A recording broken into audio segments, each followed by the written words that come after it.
Okay, we're going to finish up. We're going to look at the second part of question number 31. And it says, the average grocery bill at the cash register for a random sample of 10 shoppers at a local store is $53.80. And the standard deviation is 1840. So let's write that down.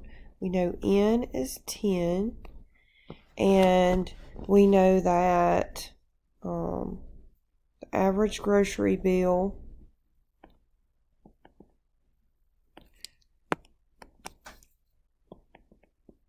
since it's a sample is 53.80, and the sample standard deviation is 1840. So when it says that it gives you just the sample and it doesn't give you the population standard deviation, you have to use the t-distribution. So when you're using the t-distribution, you have to know two things. You have to know the confidence interval, and I call it the t-table, like I call the other one the z-table. The normal is the z-table. Then the t-distribution is the t-table. So you have to know the confidence interval, and you have to know the degrees of freedom, which is n minus 1, which is n is 10 here. So 10 minus 1 would be 9. So when you get to the table, you're looking for 95% confidence interval with degrees of freedom of 9. So you can go to your bookshelf, and you're going to have to keep scrolling. You're going to go past the normal distribution, and I'll tell you how to kind of spot. So this one right here, that's the chi-square. Oh, I went way too far.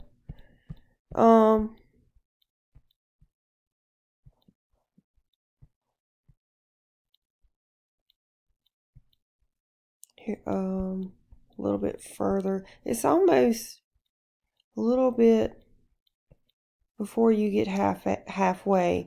So here's the T. Right above it is the Z. So it's right below the Z, and you're looking for the 95% confidence level. So see up here, here's the confidence level right there. You go over, you see 60%, 80, 90. Well, I think we're looking for 95. So right here. And then we're going to scroll down until we get to 19 degrees of freedom.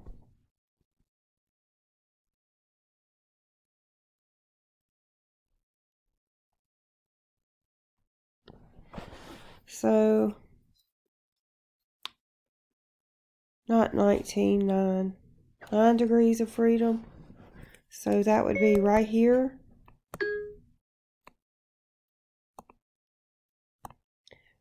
So 2.262 is our T value.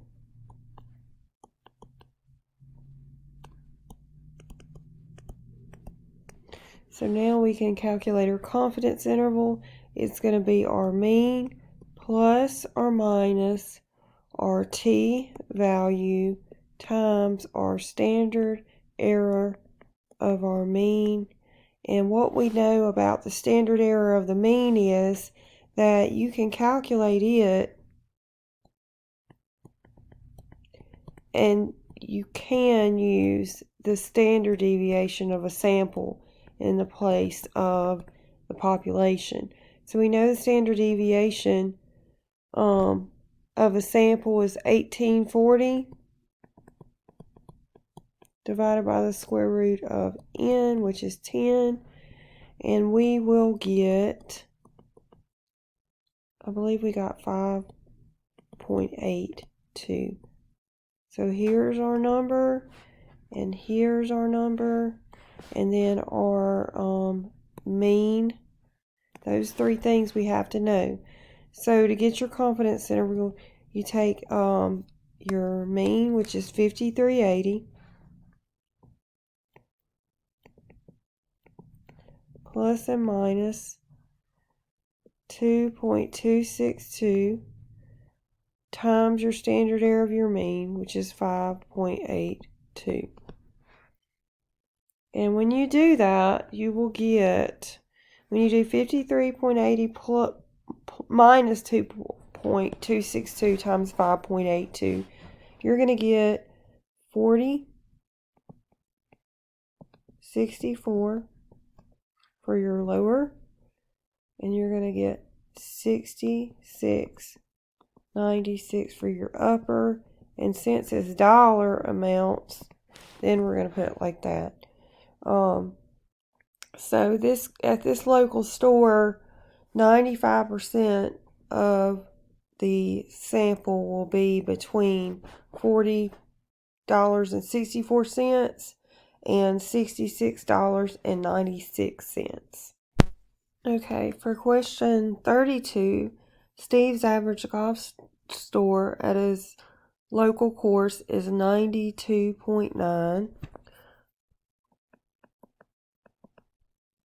So we know the mean of the sample. And the sample is 60 rounds of golf. And assume that the population standard deviation for his golf score. So we do know the population standard deviation is 4.2. And we want a 99% confidence interval around the sample mean. So for this particular problem, the only thing we have to do is we know the formula is x plus or minus z times the standard error of the mean. We know x. We just have to look up z and calculate the standard error of the mean. So to calculate the standard error of the mean, you can go over to the side and do that. 4.2 divided by the square root of 60. So when you do that, I believe I got 0.54. So put 0.54 here and look up the z. Okay, so this table is really good to have for your test. You can just jot it down if you want to, but we're looking for the z value for a 99% confidence interval. So if you go across 99, you'll see the z value is 2.575. So our z value is 2.575. So if you put that in your calculator, 92.9, let's do it this way, 2.575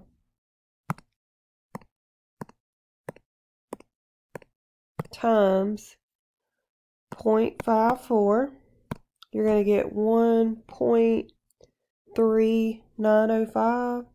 So if you add 92.9 to that, you will get 94.3. So if you notice, the answer key says 98.2. So there is the mistake that I was asking about. Let's do 1.3905, 92.9 minus 1.3905. That 1.3905 is our margin of error, by the way. That's what that's called. And you get 91.5. Notice the answer key says 87.6. So that is the mistake that I was asking about. So to correct that, it would be 91.5 and 94.3. And then finally for the last one, we didn't get into hypothesis as much as I would like to have gotten. But we did look at it a little bit in the earlier chapter, but not as much as I would like to. But I wanted one question about how to make your hypothesis statement. So this is called the null, and this is called the alternate. And I always, if you ever see a video, you'll see that I use HO and HA, and that's just how I learned it. So we're testing the hypothesis that his average score is equal to 90. The null always has the equal to part in it. So the null would have the mu is equal to 90. So the null always has the part with the equal sign. And then the alternate would just be the opposite of that. So it's not equal to 90. And that's all it's asking for on that one.